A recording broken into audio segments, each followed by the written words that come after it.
আসসালামু আলাইকুম এভরিওয়ান, আপনারা সকলে কেমন আছেন? আশা করি সবাই অনেক ভালো আছেন। আলহামদুলিল্লাহ আমি অনেক ভালো আছি। আজকে আমি নতুন আরেকটি রেসিপি নিয়ে আপনাদের কাছে চলে আসলাম। নতুন বলতে সাধারণত আমরা ঘরে সবসময় এরকম আলু দিয়ে মুরগির মাংস রান্না করি, কিন্তু আমি যেভাবে রান্না করতেছি এভাবে একবার হলেও ট্রাই করবেন। অনেক সিম্পল একটা রান্না, কিন্তু অনেক অসাধারণ স্বাদে। আমি কয়েকটা টিপস বলে দিব। ব্রয়লার মুরগির মাংস একদম অসাধারণ স্বাদে রান্না করার জন্য এখানে আমি একটা পুরো মুরগি একদম কেটে ধুয়ে রেখে নিছি। এখানে আমি লবণ দিয়ে দিলাম, পেঁয়াজ কুচি, গোটা মশলা আর আদা রসুন সব কিছু বাটে নিছি। নিয়ে এখানে আমি রেখে দিছি। দেখুন আমি প্রথমে আলুগুলো ভেজে নেব। দেখে আমি তেল বসায় কড়াইটা গরম করে নিছি। এই কড়াই আমি আলুগুলো দিয়ে আমি সুন্দর করে একদম লাল লাল করে ভেজে নিব।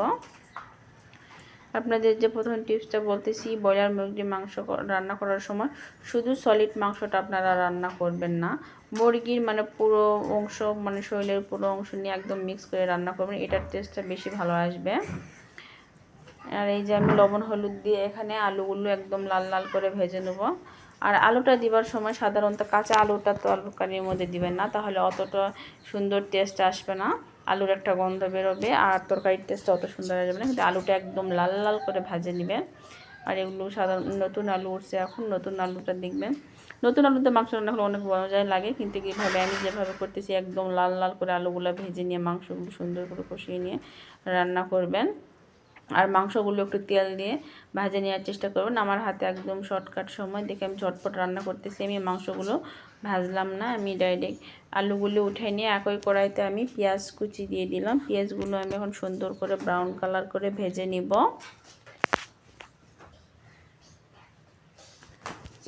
এই যে দেখুন পেঁয়াজগুলো আমি ভেজে নিচ্ছি। এখানে আমি আস্তে আস্তে সব গোটা মশলাগুলো দিয়ে দিব। আমি এখন দিয়ে দিব এখানে তেজপাতা,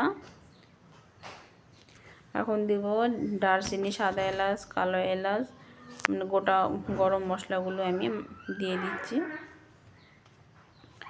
এই যে দেখুন ভাজতে ভাজতে আমার পেঁয়াজগুলো ব্রাউন কালার হয়ে আসছে। এমন পর্যায়ে আমি বাটা মশলাগুলো অ্যাড করব। এখানে আমি আদা বাটা, রসুন বাটা, বাটা যেগুলো মশলা আসলে এগুলো আমি দিয়ে দিচ্ছি।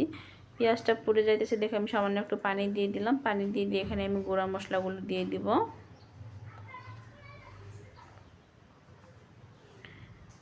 আর যেটা বললাম, মুরগির মাংস দেখবেন সলিড মাংসটা রান্না করলে যে টেস্টটা আসে এভাবে, তার চেয়ে আপনি মুরগির পুস্তি, পা, গিলা, শিল্পে সবগুলো একদম পুরো মুরগিটা কাটে এক জায়গায় রেখে মিক্স করবেন। মিক্স করে এই মাংসটা রান্না করবেন, দেখবেন এই মাংসটার টেস্ট মশলা দিলে আপনার সলিড মাংসের চেয়ে অনেকটা টেস্ট ভালো আসবে।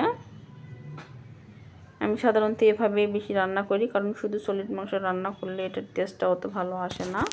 এই যে দেখুন এখানে আমি লবণ, হলুদ, ধনিয়া গুঁড়া, জিরিয়া গুঁড়া এবং মরিচের গুঁড়া সব রকম শুকনো মশলাগুলো দিয়ে একদম লাল লাল করে ভুনা ভুনা করে আমি মশলাটা কষিয়ে নিচ্ছি। আর মশলাটা কষানোর মধ্যেও আপনার স্বাদের আসবে, আপনি স্বাদটা একদম তেলতেলাভাবে মশলাটা কষায় নেবেন। আর মুরগির মাংসটা ধুয়ে হাঁড়িতে আগে থেকে উঠায় রাখবেন। আমি মুরগির মাংসগুলো ধুয়ে একদম ডাইরেক্ট পানির থেকে দিবেন না, পানির থেকে দিলে পানি উঠে পানি পানি হয়ে যাবে। এটা কষাইতে গেলে দেখবেন পানি ছাড়া আসে, অত সুন্দর হইবে না। একটু আগে ধুয়ে নিয়ে একটু হাঁড়িতে রাখবেন, পানিটা যেন একদম ঝরে শুকনো হয়ে যায়। এ পর্যায়ে মশলার মধ্যে কষাইতে গেলে খুব তাড়াতাড়ি মশলাটা ভিতরে ঢুকে যাবে আর এটা অনেক টেস্টি হবে। এই যে দেখুন পানিটা আমি অনেক আগে ঝরিয়ে রাখছিলাম দেখে মশলাটা কত সুন্দর করে মাংসের গায়ে একদম লেগে যাচ্ছে। আর এখানে মশলার মধ্যে মাংসগুলো ভাজা হয়ে যাচ্ছে। আর আপনাদের হাতে সময় থাকলে মাংসগুলো আগে মশলাতে দেবার আগে আপনারা একটু লবণ ও হলুদ দিয়ে একদম শুধু তেলের মধ্যে আলু যেভাবে আমি ভাজছিলাম ঠিক সেভাবে ভাজে নেবেন। এভাবে রান্না করলে দেখবেন কাউকে আপনি খেতে দেন সে বুঝতেই পারবে না যে এটা ব্রয়লার মুরগি খাচ্ছে না দেশি মুরগি, একদম টেস্টটা দেশি মুরগির মতন আসবে। আমি মশলার মধ্যে সুন্দর করে কষিয়ে নিলাম, নিয়ে এখানে আমি মাংসগুলো সেদ্ধ হওয়ার জন্য একটু পানি দিয়ে দিলাম। আর প্রপারলি মুরগির মাংস রান্না করতে গেলে অনেকে বলে সময় লাগে না, ঝটপট হয়ে যায়, কিন্তু আপনি প্রপারলি স্বাদে যদি এই মাংসটি যদি রান্না করেন তাহলে দেখবেন অনেকটা সময় লাগবে। একদম কষিয়ে নির্দিষ্টভাবে ভাজে এভাবে রান্না করতে গেলে সময় ধরে রান্না করলে টেস্টটাও বেশি আসবে। আর আপনি ঝটপট যদি রান্না করতে যান তাহলে অতটা ভালো আসবে না। আমার কাছে কিন্তু ব্রয়লার মুরগির মাংস রান্না, গরুর মাংস রান্না প্রায় সেম, একই দুটাই সময় লাগে। এভাবে কষিয়ে মানে সুন্দর পরিপাটিভাবে রান্না করতে গেলে একটু সময় লাগে মাংস ভেজে এবং কষে। এই যে দেখুন মাংসটা পানি শুকাই গেছে, আমি একদম মানে ভুনা ভুনা করে কষায় নিতেছি। এরপর যে আমি এখন দিয়ে দেব আমার ভেজে রাখা যে আলুগুলো ছিল, ওই আলুগুলো আমি এই মাংসের মধ্যে দিয়ে দিব। এই যে দেখুন মাংসটা আমার সুন্দর করে কষা কষা হয়ে গেছে। এখন আমি আলু দিয়ে আর একটু মানে কষিয়ে নিব। আর আমার ভিডিওটি যদি আপনাদের কাছে ভালো লেগে থাকে তাহলে প্লিজ দয়া করে একটা লাইক কমেন্ট করবেন। আর যারা নতুন ইউটিউব চ্যানেল থেকে দেখতেছেন তারা প্লিজ একটা সাবস্ক্রাইব করে দিবেন। আর ফেসবুক থেকে দেখলে একটা ফলো দিয়ে দিবেন। আর যারা সাবস্ক্রাইব ও ফলো দুটাই দিয়েছেন তাদেরকে অসংখ্য ধন্যবাদ। এই যে দেখুন আলু দিয়ে মাংসের মধ্যে একদম মানে কষিয়ে নিছি, মাংস থেকে একদম তেল ছেড়ে দিছে। এই পর্যায়ে আমি দিয়ে দিব পানি। আপনারা তো সাধারণত ঘরে অনেকভাবে রান্না করেন, আমি যেভাবে রান্না করতেছি এভাবে একবার রান্না করে দেখবেন।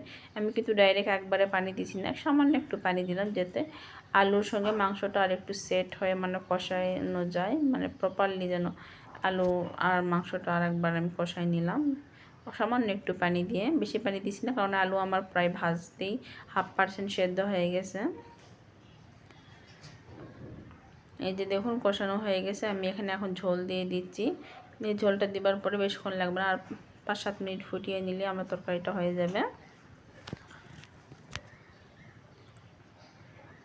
এই যে দেখুন পা ফুটে গেছে, আমি আবার একবার নাড়া দিয়ে দিচ্ছি।